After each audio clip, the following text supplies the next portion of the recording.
to our first page of our way back here. We got to go all the way back to the beginning. I don't know. There you go. Okay, our project really is Alaska climate research done at Matsu Career and Tech High School.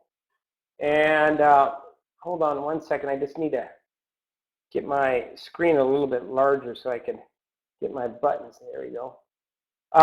So as you can see, we have a new high-tech school and technology, won some archaeology awards. We never use the trees around our school for phenology. We actually go out to the forest. We get better results that way.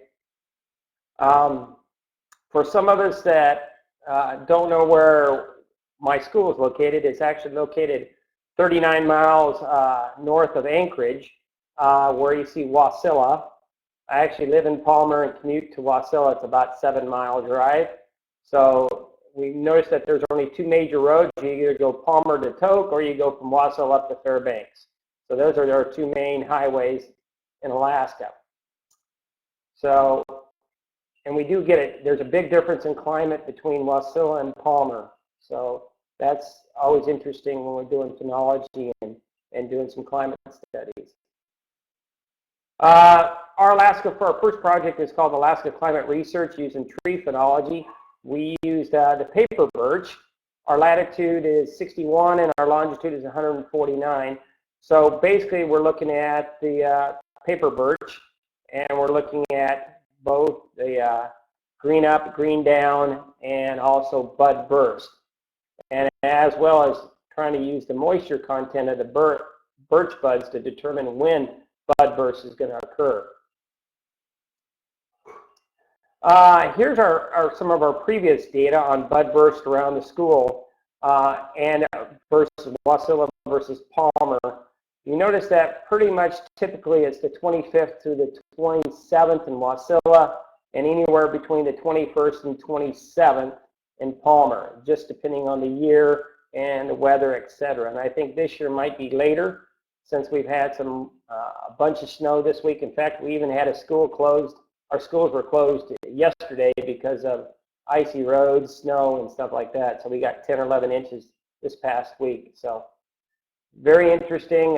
Usually we get warmer weather and melt it off, but unfortunately, it's not there. Yeah, I am measuring moisture content of the buds, and I'll get to that in a minute. Here's our main problem that we're looking at, and basically is, can we use moisture in content of the Alaska paper birch bud trees to determine when the bud burst occurs. So the ideal behind this is that if you go out and collect the birch buds, weigh them out, dehydrate them, and then weigh them again to find out how moisture is right before they bust, then maybe you could just randomly just go out there, collect the buds, and determine how far you're away from bud burst. You can see in 09 we had 54% moisture, 10 we had 48, 11 49, and last year we had a record snowfall, so we had 59%. And I was talking to Gerard just a little bit ago online, and I just measured it. Usually we just start right now, but with the amount of snow on the ground and the cold temperatures, if we start this week or next week, it's not going to make much of a difference. But the bud, pretty much the standard is, here's our hypothesis. Bud moisture can be used to accurately predict when bud burst occurs.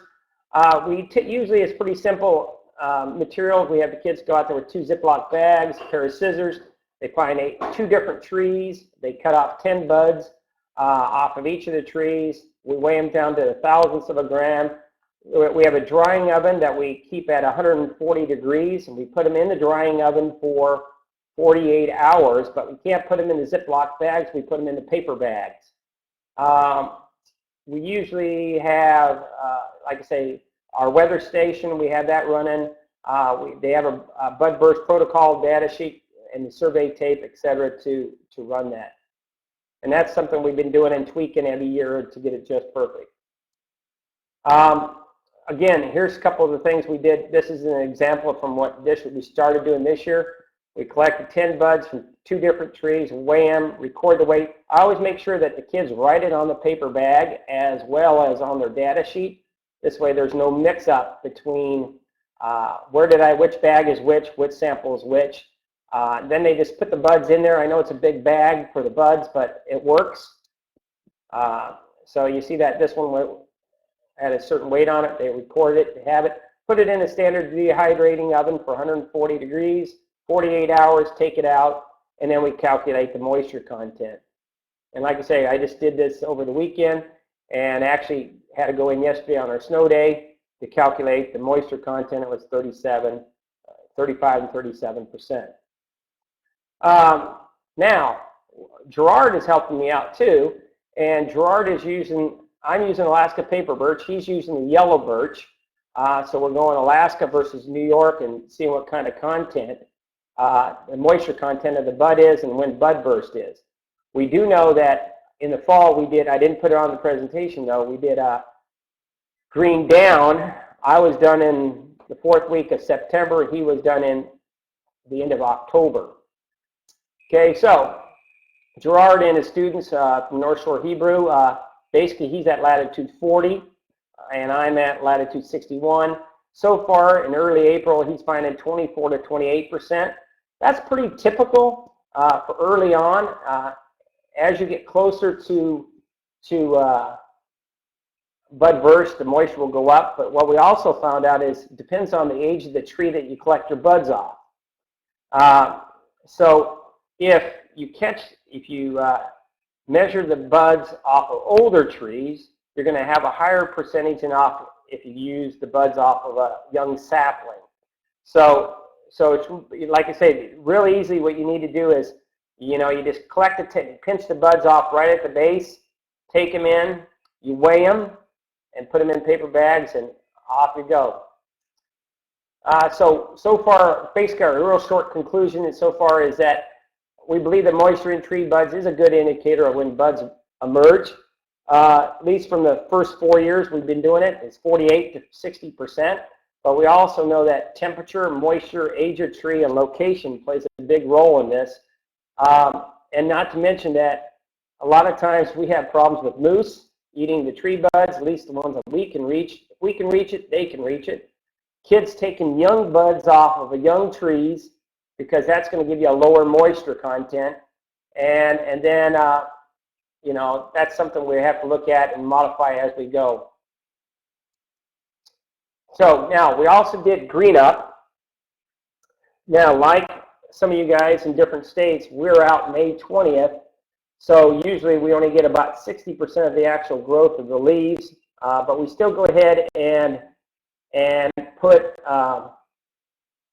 the data in the globe. Now, Gerard just asked, their trees are only 6 years of age. Most of our birch trees that we're collecting off of them are, they're good 12-inch diameter trees, so they're probably 20 to 40-year-old trees. So that makes a big difference, although I do have kids collect some of the sapling, buds off the sapling ones that are probably 2-3 inches in diameter, and they'll be a big difference between the older trees and the new trees. From there, this pretty much sums up the green up, green down